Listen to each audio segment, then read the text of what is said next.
веќе почна заземањето политички позиции во однос на прашањето дали изборите в година треба да бидат одвоени или да се одржат заедно. Поклопувањето помеѓу роковите за избор на председател и роковите за одржување на парламентарни избори се навистина куси, односно само 5 дена разлика помеѓу можноста за спроведување на парламентарни избори и втор круг од председателски избори и истекот на мандатот на председателот. Практично 5 дена ќе биде прекраток рок за да ние дојдеме во ситуација каде што изборот на новиот председател ќе го спроведеме пред истекот на мандатот на стариот председател.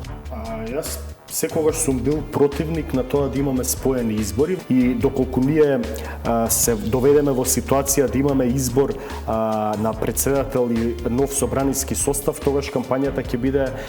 целосно измешана, бидејќи пораките ќе бидат упатени према гласачите само врз база на политичка подобност за да гласате одредена политичка партија, односно нема ние да се сосредоточиме на квалитетот на председателскиот кандидат кој треба да го избереме за нов шеф на државата.